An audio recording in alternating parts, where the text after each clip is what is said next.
se você está na faculdade, se você pretende ir para uma, se você já foi, ou se você conhece pessoas que lidam com isso, você certamente também vai ter o mesmo desafio que eu tenho essa noite, de tentar expor, de tentar falar sobre a fé cristã, a doutrina cristã e o diálogo com o cientificismo, o ateio científico, ou para usar o termo técnico, que eu gostaria de ter usado, mas não usei para ficar mais fácil, o naturalismo científico. É sobre isso que nós vamos conversar essa noite. Eu espero que, pela graça do Senhor, nós possamos sair daqui mais convictos da nossa fé, para aqueles que a têm, para aqueles que não ainda conhecem o Senhor Jesus, talvez perceberem que isso não é um salto no escuro, nem uma perca da sua racionalidade, mas talvez a melhor opção que você pode fazer na sua vida. É um desafio e eu espero que nós consigamos fazer isso essa noite. Então eu vou pedir primeiramente que a ideia será a seguinte: eu vou falar, vou trazer aquilo que preparei, e a fim de que não tenha quebra de raciocínio, tendo em vista que o argumento é bem intrincado, as perguntas ficam para o final. Pode ser? Então, o que você vai fazer por enquanto? Você vai pegar aí seu celular, sua caneta, seu papel, e se você tiver perguntas, você vai anotando. Porque aí no final, se eu não tiver respondido, você faz. E aí assim a gente pode fazer uma conversa boa. Pode ser? Para começar, eu queria que nós assistíssemos um vídeo. É um trailer de um documentário que vai sair, deixa eu ver, acho que daqui a uns 3 dias. Foi uma coincidência boa.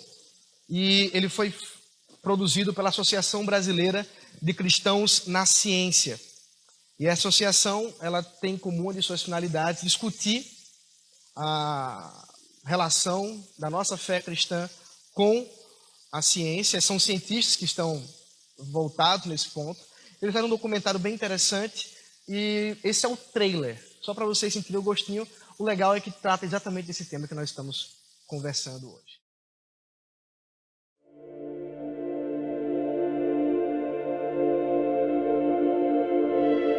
Como a gente relaciona as afirmações da ciência com as afirmações da religião, a relação entre leis naturais e ação divina. And that raises questions about what it means to be me, with my experiences and my memories and my choices and my responsibility for those choices. É comum, não é, que a gente parta da física, por exemplo, e chegue a questões metafísicas. Uma coisa é o que a Bíblia diz, outra coisa é o que a gente diz que ela diz. Me fala se isso não muda completamente a coloração de entender o que está dizendo ali.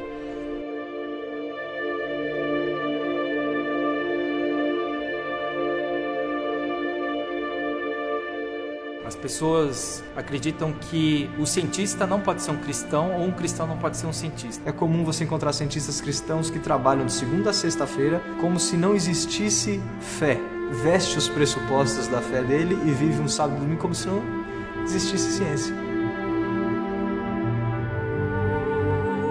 Ele pensa em uma visão cristã, temas cristãos. E aí, quando ele vai pensar temas não cristãos, ele tem uma chavezinha aqui que ele tem que mudar, porque ele entende que é incompatível esses temas serem tratados numa visão cristã.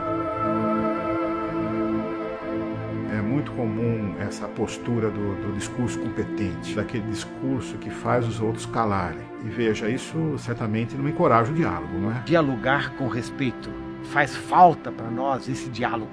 O interesse não é criar uma ciência gospel, de engolir o campo científico e muito menos de subverter a fé para ela se adaptar. Se trata de uma conversa e essa conversa reconhece os limites, reconhece a diferença e a soberania de cada campo.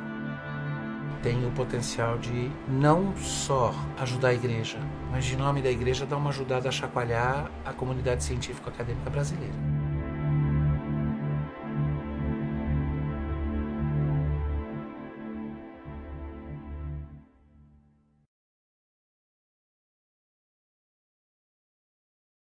Bom, isso introduz um pouco o assunto que nós vamos conversar hoje.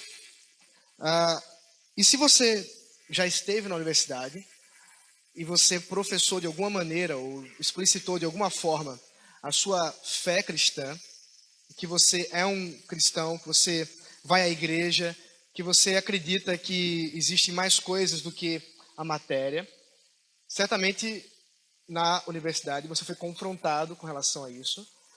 Você talvez tenha sido até mesmo chacoteado, fizeram piadas de você. E o pressuposto que está imbuído aí é alguma coisa que o neoateísmo tem professado de maneira muito incessante. Você não precisa saber exatamente quem são os neoateístas ou quem são os grandes nomes, mas talvez você já tenha ouvido falar de um cara chamado Richard Dawkins. Se você já ouviu, ele escreveu um livro aí que é best-seller, dentre outros, chamado Deus, um Delírio. Eu queria mostrar para vocês, se aparecer aqui, uma citação desse trabalho dele. Bom, só para vocês verem o título que eu dei, Cristianismo e Ateísmo Científico, o conhecimento tácito nas conclusões científicas. A gente vai conversar sobre esse conhecimento tácito daqui a pouco. É isso que diz aí o Richard Dawkins no seu livro. Os fundamentalistas sabem que estão certos porque leram a verdade num livro sagrado e sabem desde o começo que nada os afastará de sua crença. A verdade do livro sagrado é um axioma, o produto final de um processo de raciocínio. O livro é a verdade, e se as provas parecem contradizê-lo, são as provas que devem ser rejeitadas, não o livro. Pelo contrário, as coisas em que eu, como cientista, acredito, a evolução, por exemplo, acredito não porque as li num livro sagrado, mas porque estudei as provas. É uma coisa bem diferente. As pessoas acreditam nos livros sobre evolução não porque eles sejam sagrados. Acreditam porque eles apresentam quantidades imensas de evidências mutuamente sustentadas. Quando um livro de ciência está errado, alguém acaba descobrindo o erro e ele é corrigido nos livros subsequentes. Isso, evidentemente, não acontece com os livros sagrados. Então, essa é a posição, essa é a visão, e talvez você já tenha ouvido algo muito parecido com essa proposta aqui do Richard Dawkins. Porque esse fato é o que é professado majoritariamente na universidade, especialmente nas áreas de ciência pura, mas também nas áreas de ciência humana. Que nas áreas de ciência humana as coisas às vezes são um pouco mais relativizadas. Mas aqui, na área de ciência pura, ele é um biólogo. Certamente, se você é dessa área, você já foi confrontado com algo parecido com isso. Que as evidências mostram, os fatos mostram, e o cientista lida simplesmente com fatos, com evidências. É isso que ele trabalha, esse é o seu dia a dia, e aquilo que ele apresenta é aquilo que ele vai crer. Mas será que é isso mesmo? Será que quando nós pensamos sobre ciência, será que aquilo que se diz sobre ciência na área de filosofia da ciência é o que realmente os cientistas estão acreditando ser o que eles fazem? Vamos refletir um pouco mais sobre isso. Me ajuda aí. Vamos tentar definir o que é ciência. Primeiramente, na posição grega, antiga, nós vamos ver essa definição que nós vamos encontrar em Aristóteles. Ele diz o seguinte: a ciência é o conceito do universal e do necessário. Vamos lembrar um pouco aí do que está em jogo. A filosofia grega nasce no intuito humano de tentar responder às questões da vida sem o auxílio da mitologia, sem o auxílio das narrativas com os deuses. E aí você vai ver os pré-socráticos tentando lidar com a natureza. Depois você vai ver Platão, que é o grande filósofo, e Aristóteles, seu discípulo. E todos eles tentaram lidar com aquilo que eles acreditavam ser os universais, aquilo que é necessário. Isso é conhecimento, isso é ciência. Ciência é a busca do necessário, é a busca dos universais. Onde eles estão? Como podemos acessá-los? Essa é a crença da filosofia grega, essa é a crença do nascimento daquilo que nós conhecemos como ciência. Ainda não é aquilo que nós professamos hoje, de maneira mais moderna ou contemporânea, mas é aquilo que começa. É o berço da ciência, nasce com esse pressuposto aqui. Fazer ciência é buscar os universais, é buscar aquilo que é necessário. é buscar aquilo que é imutável, é a verdade absoluta, é aquilo que é verdade em qualquer lugar, em qualquer momento e não pode ser alterada. Mas aí nós vemos na modernidade, eu estou dando um salto grande aqui, nós não podemos desenvolver muito essa ideia, e vamos aqui, por exemplo, um grande nome da modernidade, da ciência moderna, Descartes. Ele dizia o seguinte: toda ciência é um conhecimento certo e evidente. A proposta científica moderna, ela é extremamente radical e ela é extremamente ousada. Na mentalidade moderna, e aqui eu estou falando ali do início do século, no final do século XV até meados do século XX, 19, 20. Então todo esse período é o que nós conhecemos como período da modernidade. Nesse momento, que é onde nasce a ciência, de fato, como nós a conhecemos, nós vamos ter lá Bacon, nós vamos ter Galileu, vamos ter Kepler, todos esses grandes nomes que você já deve ter aprendido na escola e também na universidade. Esses camaradas pensam a ciência como um meio de conhecer a verdade e um meio único, último, de conhecer a verdade. Na verdade, o projeto científico da modernidade tem como pressuposto a ideia de que, de fato, nós podemos acessar as coisas, podemos averiguá-las como elas são, e a partir de então podemos fazer conclusões absolutas sobre absolutamente tudo, ou pelo menos quase tudo. A ponto de Bacon, muito animado, escrever um livro para falar de como seria uma ilha onde houvesse cientistas, eles são meio sacerdotais. Nós vamos ver que essa narrativa do Bacon vai depois virar uma espécie de profecia, porque nós hoje consideramos os cientistas como sacerdotes, depois a gente fala sobre isso, mas ele vai observar os cientistas como sacerdotes que trazem o conhecimento da verdade. Bacon não é ateu, Bacon professa uma fé cristã, católica, e para ele o pensamento científico é a busca daquilo que Deus revelou na natureza. E Deus fez isso de tal sorte que é possível fazer isso de maneira imediata e sem empecilhos. Esse é o projeto da modernidade científica e a gente observa Descartes. Vamos falar um pouco especificamente sobre ele, porque ele é muito interessante. Se você já deu uma lidinha em filosofia, se você já deu uma lidinha em Descartes, você já deve ter ouvido falar do eu penso, logo existo. Então, tem um monte de gente aqui que já ouviu falar sobre isso. O que está em jogo aqui quando Descartes fala sobre isso? O problema é o seguinte: nessa frase de Descartes, ele havia um pouco antes trazido uma série de noções céticas. Por exemplo, como você sabe que você está acordado?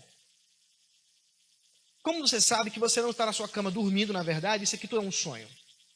Como você pode me provar isso?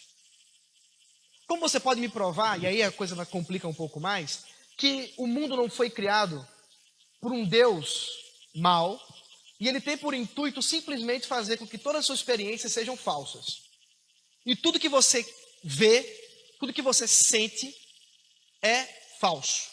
Como você pode me provar que não existe esse Deus?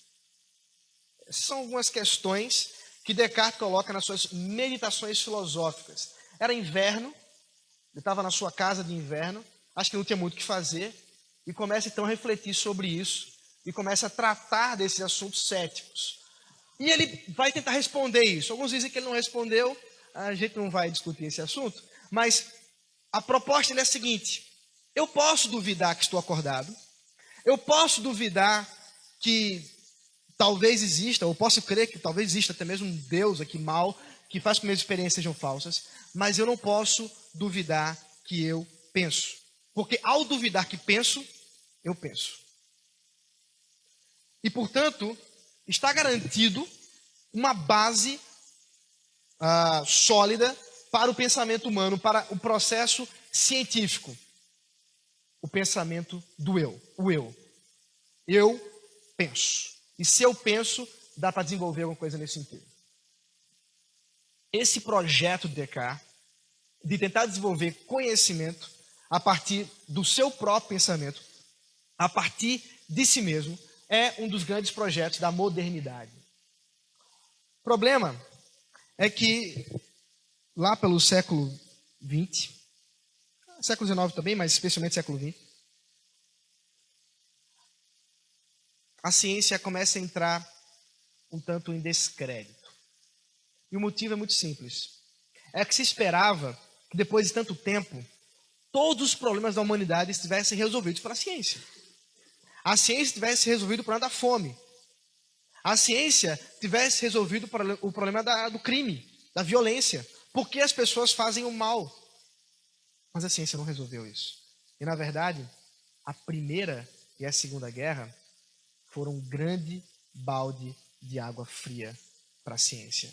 Porque foi ela que deu base para as atrocidades que nós bem sabemos, especialmente na Segunda Guerra com o nazismo, com o seu projeto científico de ter uma humanidade, de ter uma raça humana pura, cientificamente testada.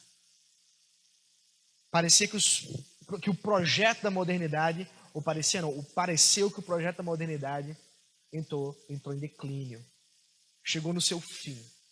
Mas era necessário fazer ciência ainda. Então, afinal de contas, o que é ciência? Como fazer ciência? Então, muitos outros teóricos foram tentar desenvolver esse caminho. Dentre eles, um camarada chamado Karl Popper. Popper, ele termina uma grande família, não genética, mas uma grande família de pensamento chamado Círculo de Viena. Não se preocupe com esses detalhes, são apenas para contextualizar aqueles que já ouviram um pouco sobre isso, aqueles que não ouviram, o que ele disse é mais importante. E nessa proposta do Círculo de Viena de fazer ciência, Popper diz que, olha, tem alguns problemas na ciência. E um problema basilar da ciência é o método científico por si mesmo. O método científico se baseia na perspectiva indutiva. É uma indução. Nós fazemos indução. E o problema da indução é que ela é sempre uma generalização apressada. Porque por mais de espaço amostral, por mais experiência que o cientista faça, ele nunca fará todas as experiências suficientes ou necessárias para ter conhecimento absoluto de alguma coisa. Porque pode sempre ter um caso que refute aquele anterior. Daí ele vai usar a expressão falseabilidade, ou falsear as coisas, as evidências ou a experiência. E o exemplo que ele dá é um exemplo real, que durante muito tempo a definição de cisne era, dentre outras coisas, uma ave branca. Essa era a definição. Cisne é ave branca, dentre outras coisas. O problema é que encontraram um cisne negro. E toda a definição da ciência a respeito do cisne entrou em colapso, pelo menos nesse aspecto. E Popper diz, o problema é exatamente esse. É que em matéria de indução, sempre pode ter um caso que falsifique aquilo que foi crido anteriormente. E de fato, ele vai dar então um critério, uma definição mais modesta para a ciência. Veja só o que ele fala: deve ser possível falsear pela experiência um sistema científico empírico. A ideia é a seguinte, é que ciência é aquilo que pode ser falseado. Ele diminuiu bastante a expectativa do que seria ciência. Bom, gente, é difícil definir ciência. Nós tentamos trazer algumas definições aqui para dar uma mexida na cabeça de vocês, mas de fato, até por conta das muitas ciências, cada um com seus métodos e objetos, é difícil tentar definir o que seria a ciência em si. Talvez seja melhor falarmos de processo, ou o que seria, ou como se dá o conhecimento, antes mesmo da ciência.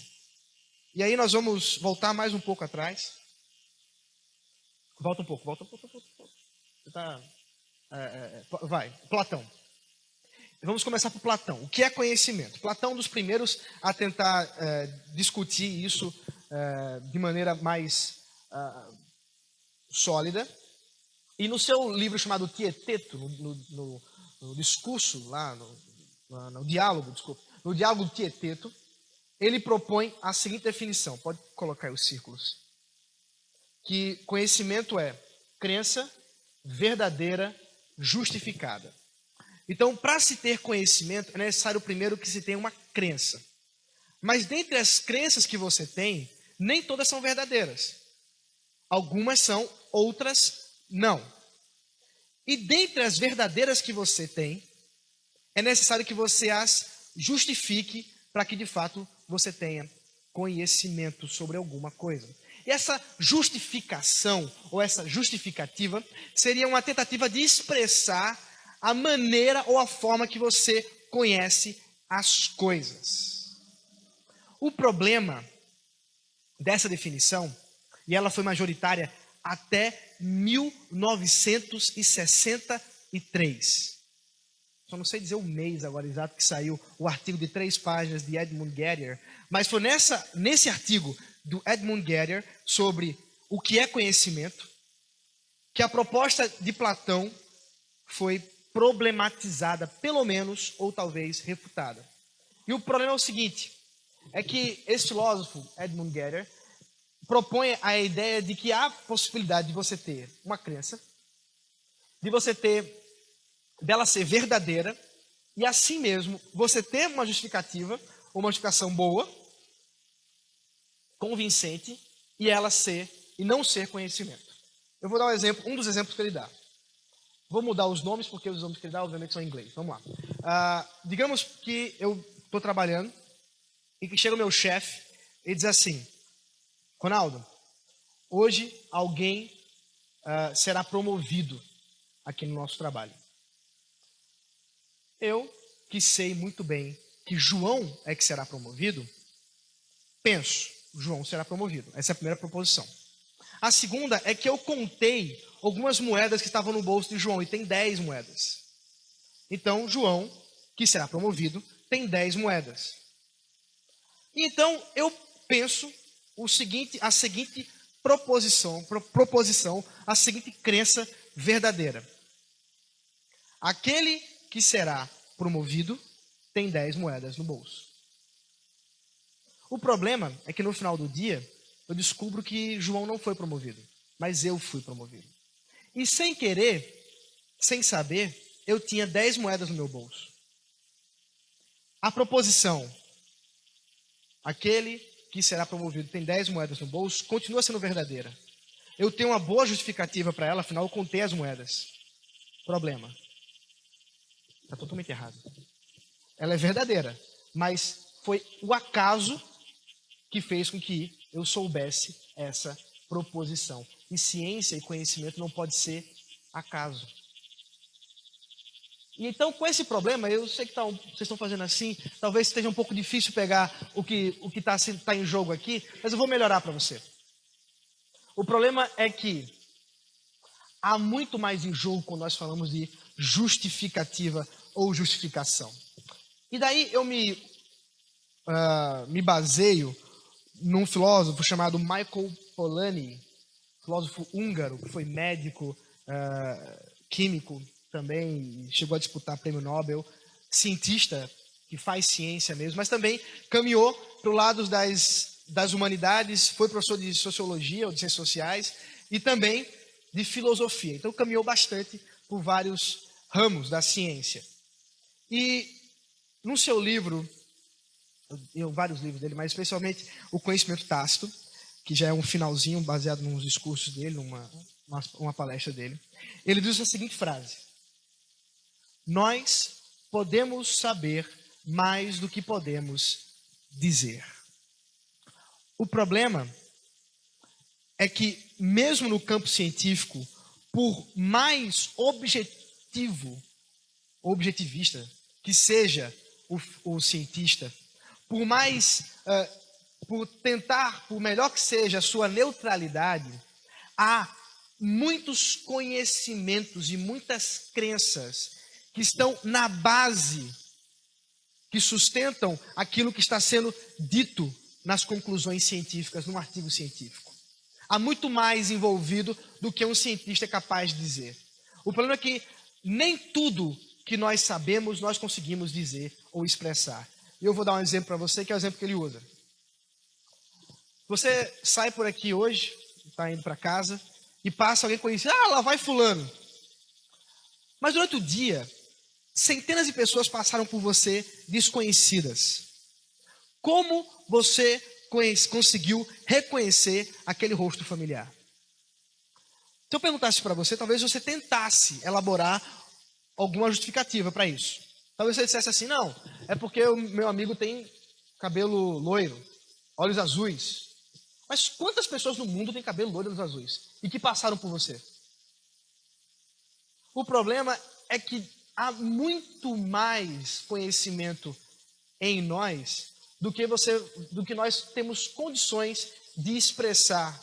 Mas usamos corriqueiramente, usamos toda hora. E os cientistas também fazem isso. Esse conhecimento ele chamou de conhecimento tácito, que é diferente do conhecimento explícito, que é aquilo que o cientista de fato diz nas suas pesquisas. Mas há muita coisa subsidiária, muita coisa implícita, muita coisa que não está clara no pensamento científico. Daí, nós podemos observar, e ele dá um exemplo, que a polícia, na época era a polícia, mas hoje a gente pode falar até no Facebook, conseguia identificar rostos por meio de um programa. E se você colocar uma foto do seu amigo no Facebook, lá com você e tal, ele vai dizer assim, olha, quer marcar fulaninho? Vai reconhecer o rosto do seu amigo, assim como você reconheceu. Mas como é que o Facebook faz isso?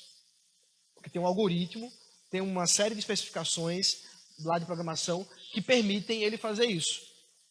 Que não é o que você tem na sua mente, mas chega na mesma conclusão. É um processo distinto, mas que chega na mesma conclusão. Porque, de fato, aquilo que você conhece está implícito. E daí a máxima dele, nós podemos saber mais do que podemos dizer. No primeiro momento, as pessoas, os cientistas, tratam como conhecer dessa maneira aqui. Ela é meio ultrapassada, eu vou tentar provar isso. Que nós conseguimos obter conhecimento por meio de uma relação sujeito-objeto mediado pela experiência. Então, um sujeito tenta obter alguma conclusão a respeito de alguma coisa, isso é chamado de objeto, por meio de experiências sensoriais, seja por meio da visão, seja por meio de outro tipo de experiência, e também, é claro, por experiências mais específicas, seja por um microscópio, seja por uma amostragem, etc. O problema é que o conhecimento não se dá simplesmente assim. Porque, como observamos, há conhecimentos tácitos, não explícitos, que estão direcionando essa experiência. Isso o Michael Polanyi fala, e eu acho que é esse o caminho mesmo. É muito interessante essa abordagem dele, essa crítica que ele faz. Michael Polanyi influenciou o Popper agradece a ele. Thomas Kuhn, talvez você já tenha lido alguma coisa das evoluções da ciência, estruturas das evoluções científicas. E todos eles foram despertados por essa noção de que a objetividade científica pode ser questionada, porque há muito mais nos compromissos do coração, nos compromissos da mente, vou falar de coração depois, nos compromissos da mente de um cientista, do que ele está disposto a expressar e do que talvez a comunidade científica queira dizer. Passa mais uma aí. Essa analogia do iceberg nos ajuda numa experiência científica. A questão é essa aqui, ó. É que quando conhecemos, aquilo que está explícito é uma pequena parte daquilo que está tácito, implícito na experiência. Porque nós temos, enquanto fazemos experiências científicas, seja quais forem, compromissos com, inclusive, as nossas conclusões.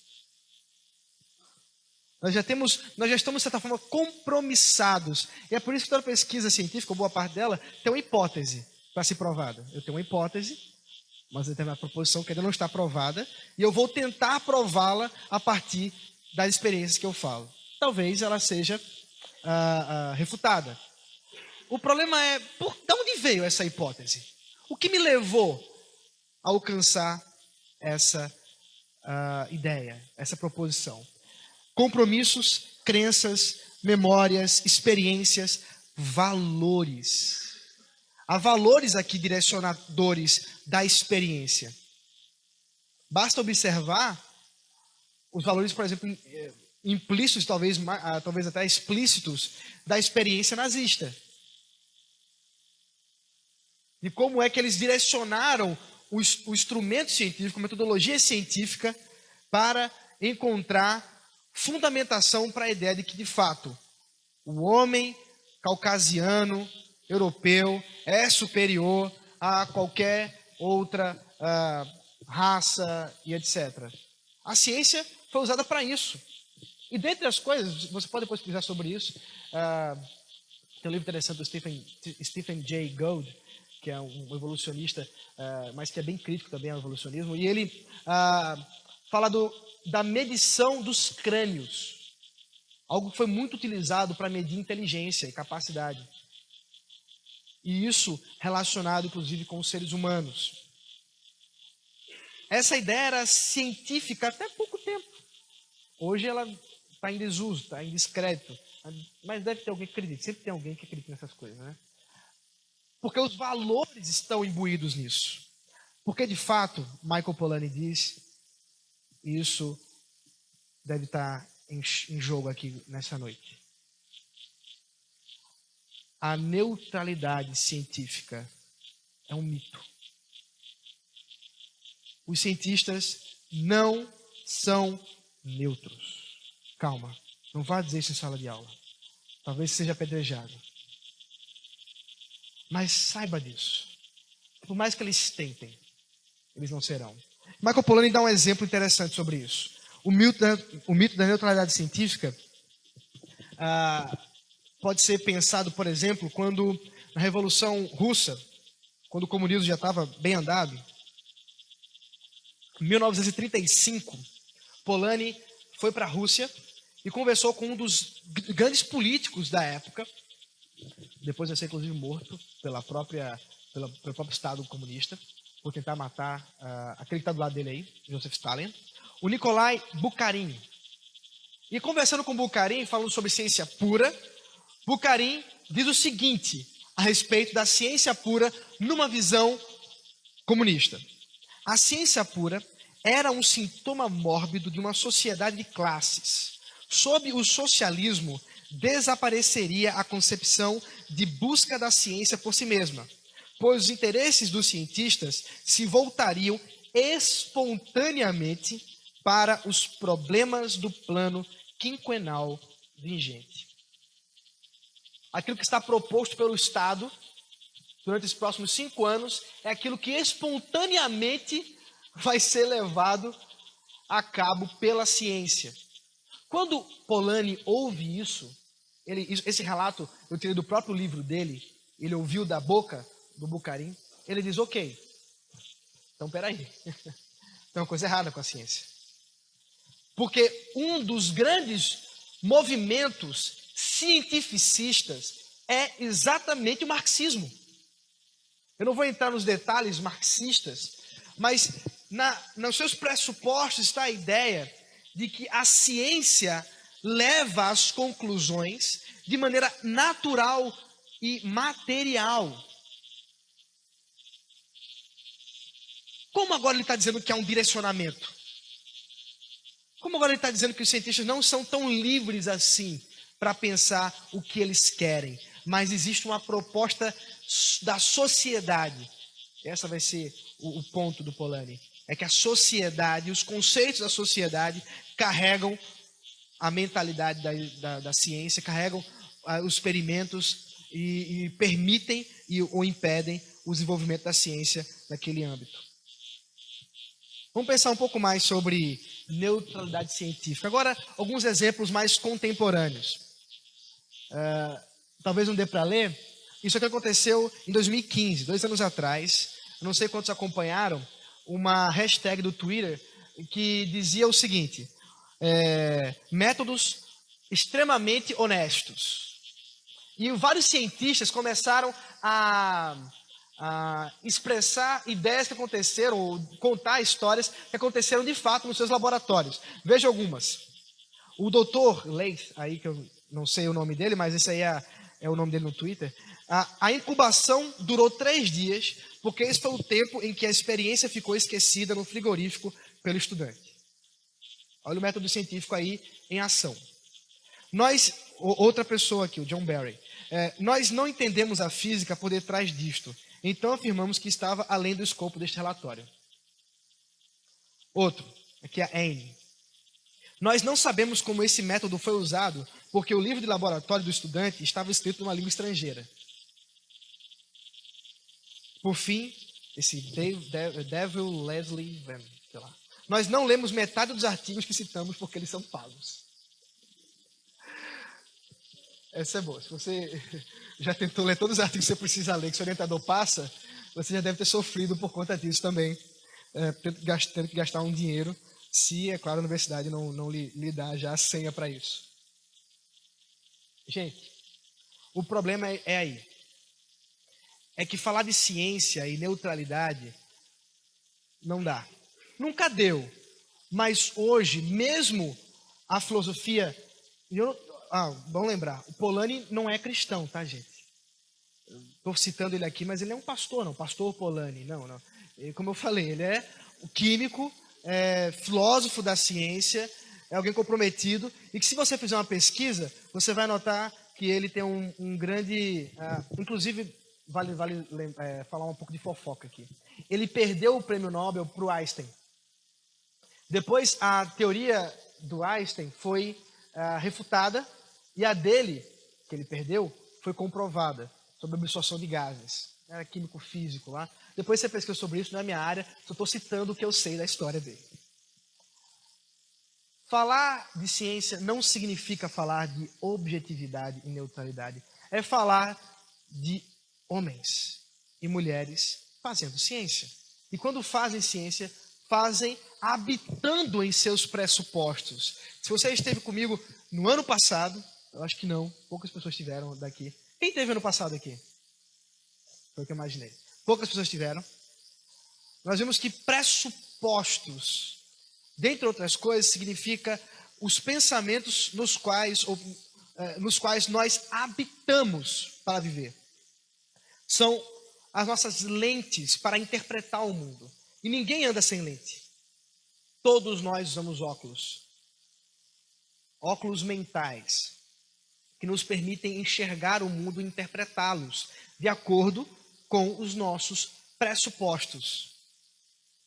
E dentre os pressupostos, é sobre ele que eu quero falar hoje. Então foi até só a introdução até agora. Introdução? Ok. Fiquem tranquilos. Dentre os pressupostos científicos ou de cientistas, está um que talvez seja o maior. E que, por ser o maior, querem forçar a você e a mim acreditar que é o único. E que fazer ciência significa isso, que é o naturalismo científico. Carl Sagan foi um cientista muito famoso. Ele escreveu diversos livros e também escreveu foi também o narrador, o intérprete de um documentário muito importante chamado Cosmos, que até foi agora reeditado com um outro cientista, mas o Carl Sagan foi o primeiro. Ele é o pai ideológico do Richard Dawkins. E Carl Sagan diz o seguinte a respeito do universo, do cosmos. Isso é a primeira frase que ele fala no documentário. Você pode procurar no YouTube, acho que o YouTube tirou. Você pode procurar na internet e vai achar alguma coisa assim. O cosmos é tudo que foi, que é e sempre será. Essa é uma boa proposição do que significa o naturalismo científico. A ideia de que não existem coisas além da matéria. Não existe coisas como espírito, não existe coisas como Deus, não existe coisas como... não existe nada além da matéria. E tudo deriva dela. Ela é eterna, inclusive. Nós vamos ver alguns pressupostos ou algumas crenças do naturalismo científico. Vamos lá para a primeira. Eu estou me baseando aqui num livro Universo ao Lado, do James Sarr. Esse livro tem em português, foi publicado pela Ragnos. Se você quer ver detalhes a mais sobre essa questão do naturalismo científico, vale a pena ler esse livro. Na foto só tinha em inglês mesmo, mas tem em português. O Universo ao Lado, James Sarr. Vamos lá. Primeira crença do naturalismo científico. Eu estou falando crença, porque depois eu vou tentar mostrar, e essa é a grande proposta, que isso é religioso. Os naturalistas científicos, ou os naturalistas, ou os ateus, são religiosos, e muito religiosos. Primeira crença: a matéria existe eternamente e é tudo o que há. Deus não existe. Então, essa primeira crença naturalista é que nós estamos falando apenas de matéria. Fazer ciência é matéria, viver é matéria, e isso é tudo que existe. Não há nada além disso. Tudo pode ser explicado de maneira material, de maneira física. E até mesmo aquilo que ainda não foi explicado será explicado. Obviamente, portanto, Deus não existe, porque ele não é material. É engraçado pensar que no naturalismo grego, essa visão ela não é tão moderna quanto parece. Há filósofos gregos que acreditavam em algo parecido. Eles acreditavam em deuses, mas os deuses também eram construídos em matéria. Não é o caso do Deus cristão. Segunda crença: o cosmo existe como uma uniformidade de causa e efeito em um sistema fechado. É necessário que essa crença seja verdadeira para o naturalista, para ele fazer ciência. Porque se esse sistema for aberto, pode haver modificações. E se não for por causa e efeito, pode ser que ele entre num processo no qual ele não consiga fundamentar a causa daquilo que tem um efeito. Então, essa é uma crença. Vamos tentar ilustrar isso aqui. No pensamento naturalista, o mundo é como uma grande caixa. E essa caixa é hermética, fechada, e absolutamente nada pode entrar. E se você perguntar assim, mas o que está fora dessa caixa? Ele vai dizer, ou nada, ou não importa. Porque o que interessa é o que está dentro da caixa, que é a matéria. De modo que fazer ciência, segundo eles, é pressupor que aquilo que está na caixa é somente aquilo que existe e nada além disso. Logo, os seres humanos não passam de máquinas. Veja aí a terceira crença. Os seres humanos são máquinas complexas. A personalidade é uma inter-relação de propriedades químicas e físicas ainda não totalmente compreendidas. Claro, um pouco da humildade naturalista aqui. A questão é o seguinte, é que se não existe nada além da matéria, o ser humano é como uma máquina, é como um robô. Só que não parece ser isso. A nossa experiência diária não parece dizer que nós somos como robôs. Inclusive a ideia de escolha. Se nós podemos escolher determinadas coisas, como é que nós somos um robô? Como se dá isso? Apenas por processos químicos. Prova isso para mim. E o naturalista vai dizer, não dá para provar agora. Porque o ser humano é tão complexo que essas propriedades químicas e físicas ainda não foram totalmente desvendadas. Mas serão. Esse é o papel da ciência. Mas isso não faz, no entanto, que nós creiamos que existe algo além disso. O ser humano é meramente uma máquina. Os seus pensamentos, não existe algo como mente, por exemplo. É o cérebro. Apenas isso. Quarta crença. A morte é a extinção da personalidade e da individualidade. Então, algumas citações, eu cortei muito daquilo que poderia trazer para vocês por causa do tempo, porque eu gostaria de apresentar de maneira tal que vocês não precisassem dormir aqui hoje. Então, para evitar isso, eu não trouxe citação, mas eu vou tentar de cabeça aqui. Tem uma citação interessante do Bertrand Russell, que é um outro ateu famoso, filósofo, epistemólogo e etc., inglês. E que Russell diz o seguinte, era ateu, inclusive convicto, que a morte era a expectativa de todo homem. E que depois dela não havia absolutamente nada. Não há nada o que temer, inclusive. Porque não há nada além da morte. Ao morrer, acaba-se o homem. E se por acaso a humanidade for destruída, se acabarem todos os homens da terra, a história continua sem os homens. Por quê? Não há essa continuidade, obviamente, porque não existe nada além da matéria. Uma vez que a matéria é extinta, pelo menos na sua forma ali concebida de ser humano, a personalidade é extinta e a sua individualidade. Uma outra crença, penúltima. A história é uma corrente linear de eventos ligada por causa e efeito, porém sem uma proposta abrangente. É interessante isso. O marxismo se vale muito dessa crença aqui. A história se apresenta com uma evolução. Então, também a narrativa evolucionista, biológica, também se vale dessa ideia. Nós temos visto que os homens estão evoluindo, as espécies estão evoluindo. Então, de fato, há um caminho linear sendo decifrado, sendo revelado.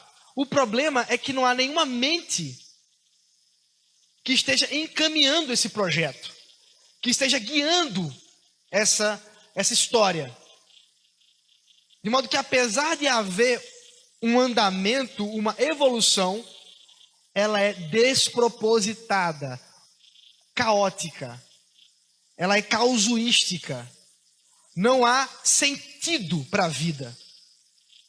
Não há um objetivo final.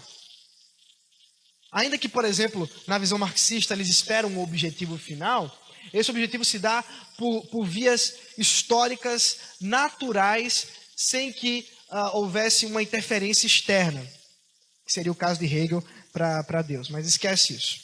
E a sexta crença: a ética está relacionada apenas aos seres humanos. A ética é uma coisa humana, mas não é só uma coisa humana, ela é criada pelo homem. O que é moral hoje deixará de ser amanhã, de acordo com aquilo que se entende hoje na sociedade. A moral, ela tem esse caráter relativo e ela vai se moldando aos aspectos culturais do tempo.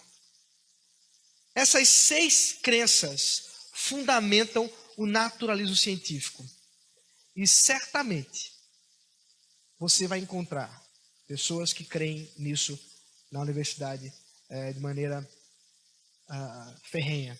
Talvez não declarando dessa maneira, mas que creem nisso e vivem suas vidas a partir disso. Pensando na sociedade brasileira como um todo, é verdade que isso é a minoria. Vamos pensar nesse sentido. Mas na universidade, isso chega a 50%, 60%, e dependendo da universidade pode ser maior ainda essa porcentagem de pessoas que acreditam nisso, ou pelo menos vivem ou tentam viver segundo esses pressupostos ou essas crenças. A questão, queridos, é que a ciência, ela não é neutra, ela não é objetiva, mas ela não é religiosamente objetiva. Religiosamente neutra. O que temos aqui não são coisas fundamentadas em evidências científicas. Não são coisas fundamentadas num laboratório. São pressupostos. São crenças religiosas. Isso é uma religião. E os seus sacerdotes são os próprios cientistas que elaboram essas ideias e tentam levá-las aos homens. Vamos pensar se a ciência pode provar tudo mesmo. Deixa eu mostrar mais um vídeo para vocês. É um vídeo interessante, é um debate do William Lane Craig com Como é o nome dele? Acho que é... Agora esqueci o nome do camarada aqui. É um bioquímico muito famoso. Se você já estudou química, você já leu alguns dos livros dele. E esse debate é pequeno, são 4 minutos o vídeo. Oi? Atkins, exato, obrigado. O Atkins, que é um químico muito promissor, muito famoso, e nesse debate aqui, nessa porção, ele tenta mostrar o que um naturalista científico pensa a respeito da ciência. E o Craig dá uma resposta muito boa para ele. Vamos ver o que o vídeo nos mostra aí. For a God, because science can account for everything. On the other side of the argument is the reasons why people do believe in God. One can understand why people believe in God. It's a sense of being alone. It's a sense of bewilderment. It's a sense of wishing for power over other people. It's the worst of the reasons. It's simply a sense of bewilderment. It's a sense of being alone. And you would know these feelings far better than I, because you obviously believe in them. But there's taken together with a reason why people believe, desperate to believe, together with the fact that you don't need actually a God, in a sense amounts to an argument against the existence of God. Well, I guess I don't see that. I mean, why doesn't that commit the genetic fallacy of trying to say that by explaining how a belief originates, you thereby show the belief to be false? Even if it were true that belief in the existence of God were the product of fear and anxiety and so forth, which I don't for a minute admit, but even if it were, that's simply a genetic fallacy to say that because that's the way the belief originates, that therefore the belief is false. But that's only one half of the argument. I'm not saying that that alone is adequate, and I'm not saying that the fact that science can account for everything alone is also adequate. But taken together, the fact that science is omnipotent, and the fact that I can understand why people like you desperately want to believe in God, that is an argument against the existence of God. But two fallacious arguments put together don't make a sound argument, right? They are, but two legs are support. Yes, but the legs have to be sound. I mean, these are sound. I mean, I'm arguing both the sufficiency and the necessity. The first argument only, if granted, which I don't grant the premises, but the first argument would only prove that it's not necessary to believe in God in order to explain certain things. That doesn't prove God doesn't exist. The second argument commits a genetic fallacy of saying that because you can explain how people come to believe in God, that therefore God doesn't exist. Neither of those warrant the conclusion, therefore God doesn't exist. No, I did not say that it was going to be a mathematical proof. No, but it is valid in the sense that there is no need for a God. I mean, everything in the world can be understood without needing to invoke a God. You have to accept that that is one possible view to take about the world. Sure, that's possible. Okay. But do you deny that science cannot account for everything? Yes, I do deny that science So what can't it account for? Well, had you brought that up in the debate, I had a number of examples that I was going to give. I think there are a good number of things that cannot be scientifically proven, but that we're all rational to accept. Let me list 5. Logical and mathematical truths cannot be proven by science. Science presupposes logic and math, so that to try to prove them by science would be arguing in a circle. Metaphysical truths, like there are other minds other than my own, or that the external world is real, or that the past was not created 5 minutes ago with an appearance of age, are rational beliefs that cannot be scientifically proven. Ethical beliefs about statements of value are not accessible by the scientific method. You can't show by science whether the Nazi scientists in the camps did anything evil as opposed to the scientists in Western democracies. Aesthetic judgments, number 4, cannot be accessed by the scientific method because the beautiful, like the good, cannot be scientifically proven. And finally, most remarkably, would be science itself. Science cannot be justified by the scientific method. Science is permeated with unprovable assumptions. For example, in the special theory of relativity, the whole theory hinges on the assumption that the speed of light is constant in a one-way direction between any 2 points A and B. But that strictly cannot be proven. We simply have to assume that in order to hold to the theory. But you're missing the whole... So put that in your pipe and smoke it. Yeah, all right. Okay. Yeah. So we are, none of these beliefs can be scientifically proven, and yet they are accepted by all of us, and we're rational in doing so. Watkins aprendeu da pior forma a respeito da ciência que ele, inclusive, trabalhava, né? Pensando nesse aspecto de crenças, de pressupostos, eu queria trazer ou desenvolver um pouco mais aqui, dessa vez trabalhando de maneira agora mais ofensiva a respeito do que é ou de contra o que argumentamos quando falamos de naturalismo científico. E aí, caminhando um pouco mais para aquilo que a visão cristã. Até agora eu estava indo bem generalista. Agora, como um cristão pode dizer a respeito da ciência e dessas coisas? Isso aí tem uma declaração, uma citação desse camarada aí, um holandês, chamado Herman Doivert, ou Doivert, como os holandeses gostam de chamar, que ele nasceu em 1994, morreu em 77. Doivert foi um jurista cristão, também foi filósofo, escreveu dezenas de livros densos, difíceis de decifrar, inclusive, como bom holandês. Eu falo essas brincadeiras que minha esposa é holandesa, só para vocês entenderem a piada. Como bom holandês, então ele foi meio difícil de decifrar. Ainda não? Enfim. E, portanto, ele tinha proposta, a ideia, de que a ciência, o pensamento humano, a filosofia, tudo isso está imbuído de compromissos religiosos, que ele chama de motivos religiosos básicos. Veja aqui o que diz o texto. Isso está no Crepúsculo do Pensamento, outro livro da Agnus. O impulso religioso inato do ego, no qual a relação em direção à origem divina encontra expressão, toma seu conteúdo de um motivo base religioso como o poder espiritual central de nosso pensamento e ação.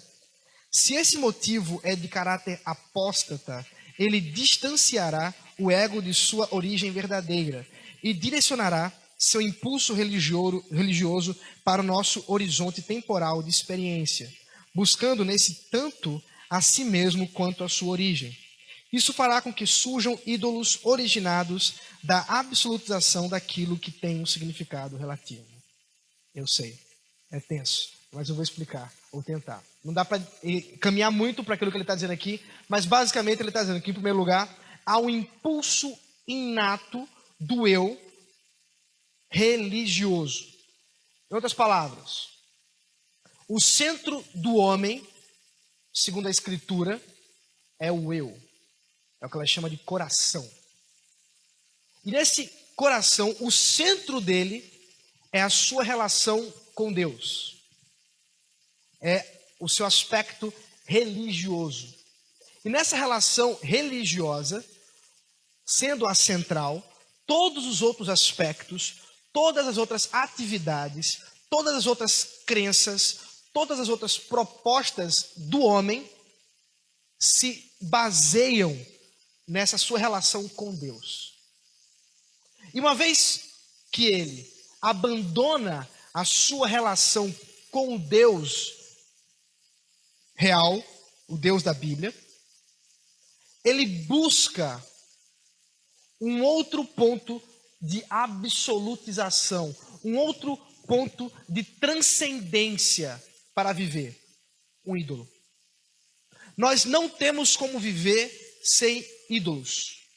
Ou adoramos a Deus, diz ele, ou adoramos a ídolos. E essa adoração, não necessariamente, estou falando aqui de ter uma imagem, se curvar diante dela, fazer uma oferenda. Não é disso, necessariamente. Mas é a ideia de compromissos últimos do coração àquilo que você serve. Então, há pessoas que servem ao dinheiro, porque esse é o seu compromisso último do coração. E tudo que elas fazem para alcançar seus propósitos monetários. Há pessoas que servem ao sexo. E tudo que elas fazem serve para conseguir mais disso.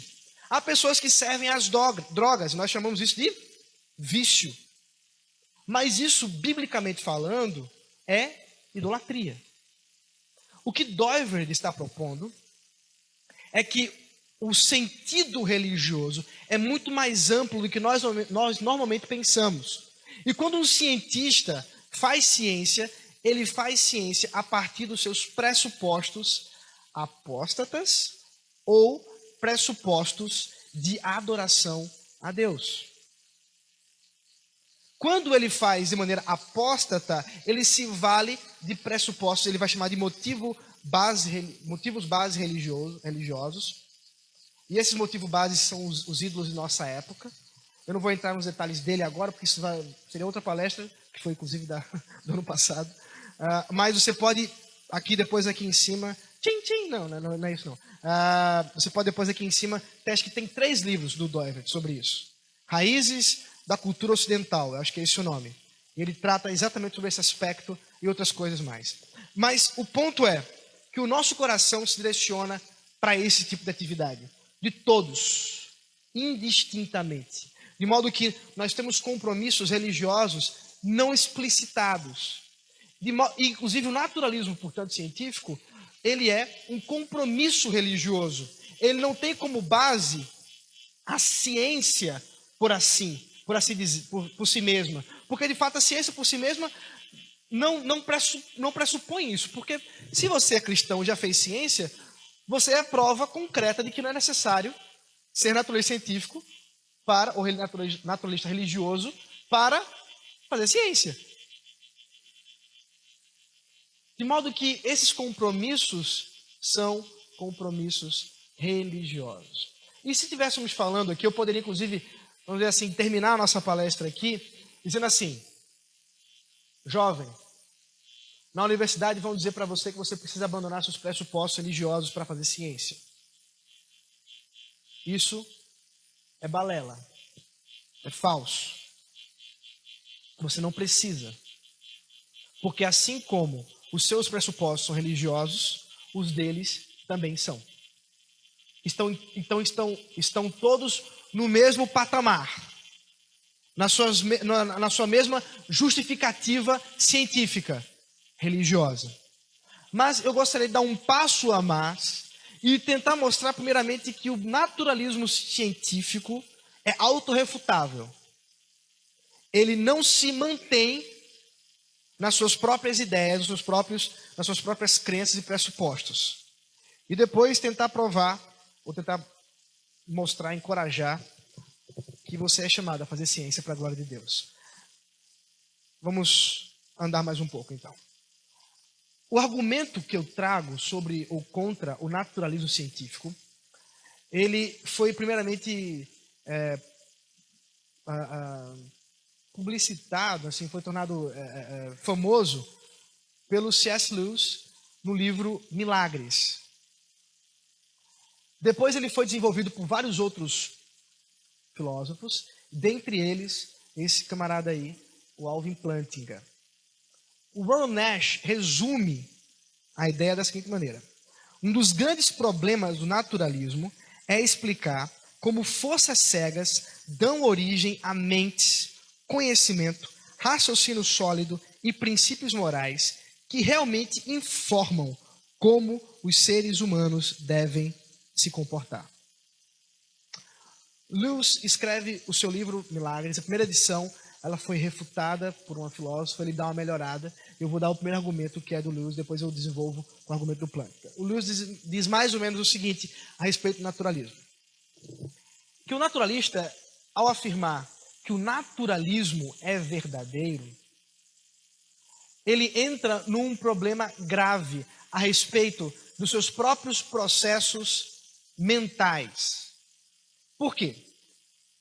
Porque quando pensamos sobre alguma coisa, o nosso pensamento deve estar ligado à necessidade, ou pelo menos as leis da mentalidade, dos processos mentais, devem ser necessários e não contingentes.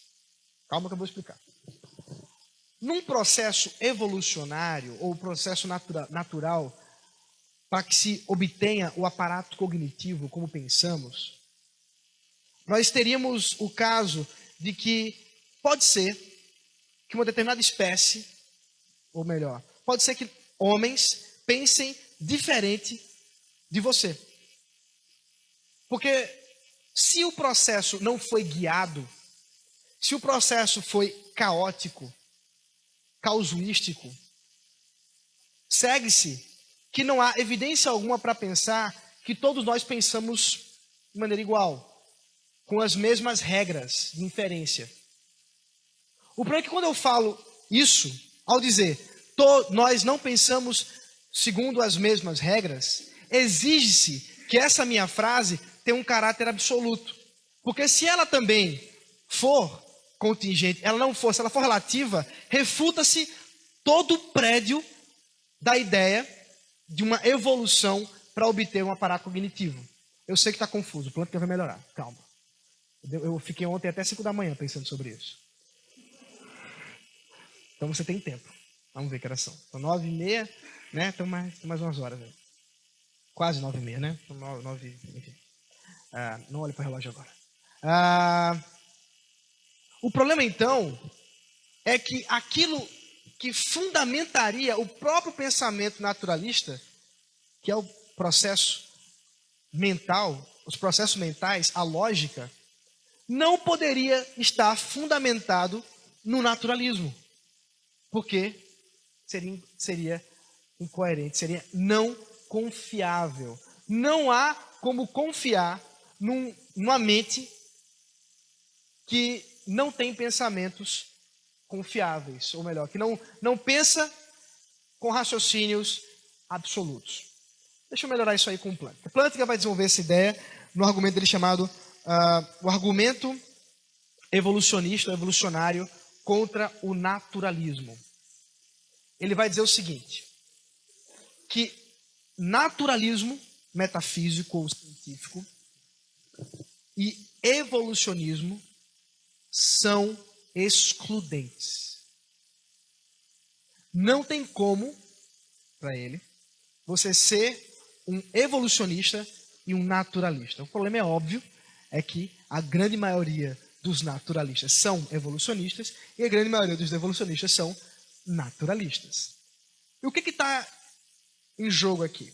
Ele vai dizer o seguinte, o problema é que no pressuposto evolucionista para o desenvolvimento dos organismos, das espécies, está a noção não de verdade, mas de sobrevivência, de aptidão. Então, aquela espécie, ela vence na corrida evolucionária, por assim dizer, sendo ela mais apta a sobreviver, mas não a crer em crenças verdadeiras. Ele vai dar um exemplo que seria o seguinte, imagine, portanto, que ancestrais da nossa espécie estão em concorrência evolucionária. É um exemplo bem fictício, não tem nenhuma relação com aquilo que a evolução diz diretamente, mas o exemplo é interessante. Ancestrais, portanto, da nossa espécie, estão lá em concorrência evolucionária. E nessa concorrência, eles têm que sobreviver. Quem sobreviver, vence, certo? O problema é o seguinte, é que uma dessas espécies que estão concorrendo encontra um predador, um leão, e olha para esse leão e diz assim, esse leão vai me pegar e vai me destroçar, preciso correr. Essa proposição é verdadeira? Sim. Se ele não correr, é isso que vai acontecer. E ele corre e sobrevive. A outra espécie olha para o leão e diz assim, que gatinho lindo, mas ele vai fazer cócegas em mim. Eu odeio cócegas. E ele corre. Essa proposição que o leão é um gatinho lindo que faz cócegas é verdadeira? Não. Mas ele sobrevive também. Agora, como confiar num aparato cognitivo que produz crenças desse tipo? O quanto é confiável a mente humana se ela é produto de uma evolução do acaso, sem nenhum direcionamento, nenhum projeto? Como confiar nessa mente? O Plantinga vai dizer, não tem como confiar. E se não temos como confiar nesse processo, o naturalista vai ter, ou melhor, o evolucionista vai ter que abandonar o seu naturalismo. Ele vai dizer que ao dizer alguma coisa, ele já pressupõe a ideia de que o seu aparato cognitivo é mais confiável do que dessas espécies ancestrais. Esse argumento evolucionário não é claro, último. Na verdade, nenhum argumento que nós pudéssemos elencar aqui seria definitivo para provar absolutamente alguma coisa com relação à religião, com relação à refutação do naturalismo. Porque, como eu falei anteriormente, nós estamos falando de compromissos religiosos e não de compromissos racionais. A nossa razão é direcionada pelos nossos compromissos religiosos e não o contrário. De modo que, ainda que se refutasse, e esse argumento já foi muito desenvolvido, você pode pesquisar mais sobre ele, tem livros, artigos, teses de doutorado a respeito disso, gente que obviamente crê e gente que obviamente não crê, é que o que está em jogo aqui são os compromissos religiosos. E para ser bem evangélico agora, bem bíblico, o que transforma os corações é o Espírito Santo. Quem convence os corações é o Senhor Jesus Cristo por meio de sua palavra, agindo nos corações pelo Santo Espírito. Isso serve, primeiro, para mostrar para você que é possível ser racional, ser cientista, sem ser naturalista, e provar para você, e mostrar também que há argumentos bons a esse respeito. E que talvez você possa usar numa conversa e num diálogo com alguém que crê o contrário. Vamos andar mais um pouco aqui. E nessa ideia de naturalismo, uma vez que ele é incoerente e a ciência, na pragmática, na prática, ela tem se desenvolvido e ela caminha, na verdade, toda ciência é ciência de Deus. O Poitras, esse camarada fez doutorado dele em matemática em Harvard e depois fez um doutorado em hermenêutica no seminário de Westminster. Então ele é bom nas duas coisas. E ele escreve o seguinte, nesse livro, Redeeming Science, a God-Centered Approach. Todos os cientistas, incluindo agnósticos e ateístas, creem em Deus. Eles têm de fazer isso para poder fazer seu trabalho. Pode parecer escandaloso incluir agnósticos e ateus nesta declaração ampla. Mas por suas ações, as pessoas às vezes mostram que, em certo sentido, acreditam em coisas que professam não acreditar. É a ideia do conhecimento tácito que não está explícito, e muitas vezes até esse conhecimento tácito vai de encontro, em oposição àquilo que você está professando com a boca.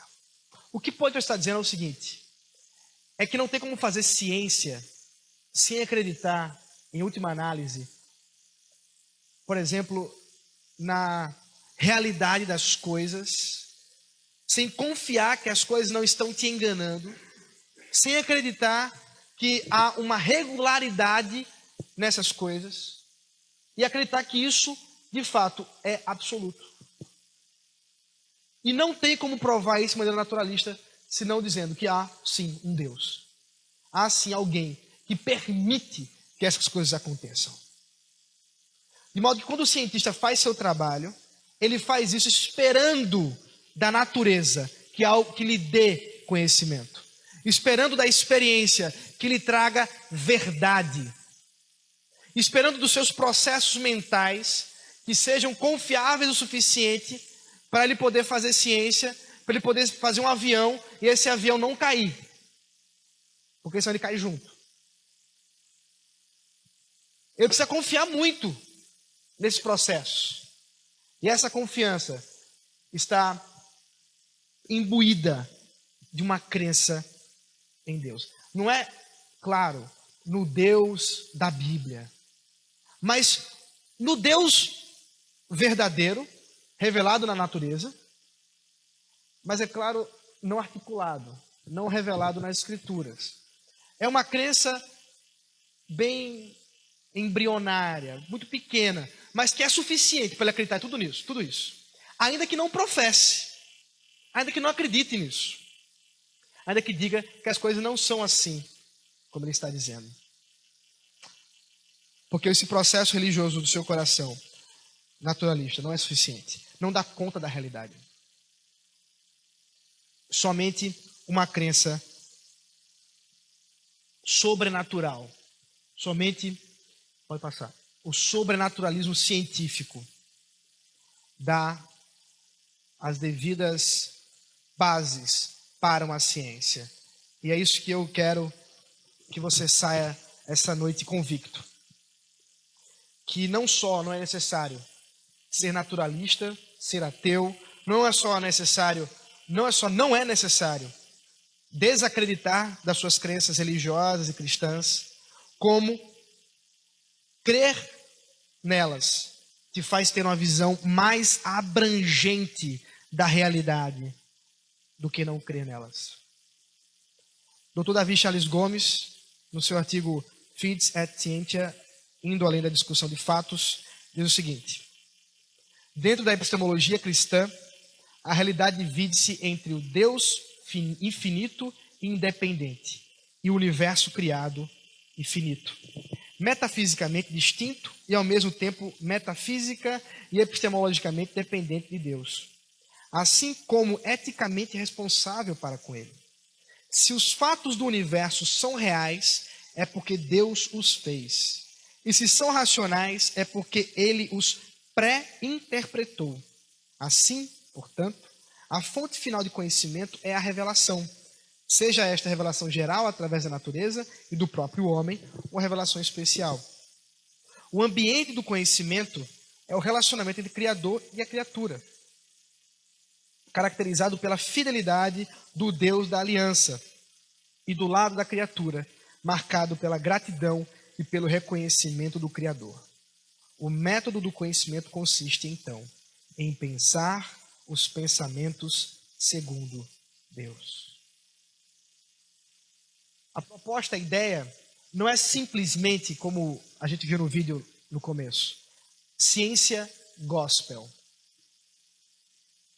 né? Que é uma tendência na nossa igreja atualmente, né? Tudo é gospel, tem toalha gospel, tem música gospel, tem sabonete gospel, tudo é gospel, mas a proposta não é essa, de fazer ciência gospel, é fazer ciência com C maiúsculo mesmo, mas tendo consciência de que há muito mais do que os dados podem apresentar num primeiro momento, e crer que esses dados só se apresentam assim e podem ser interpretados porque antes Deus os interpretou, os significou ao criar todas as coisas. Todas as coisas são significadas por Deus. De modo que o cientista se torna apenas um intérprete, um hermeneuta da revelação. Ele passa a fazer sua pesquisa a fim de interpretá-la, não segundo seus próprios meios apenas, mas segundo aquilo que Deus lhe concede que faça, porque Deus garantiu os processos mentais. Não foi um meio randômico, seja evolucionista ou criacionista. Isso é um assunto que o Fabrício vai tratar depois. Mas foi direcionado. Esses processos não são falhos, mas podem ser confiáveis, porque Deus criou. A gente pode então ter a convicção de que fazer ciência não significa ser ateu, não significa perder a fé, a religião, mas pelo contrário. Os bons cientistas são os que creem, mas que creem coerentemente, creem segundo os pensamentos de Deus.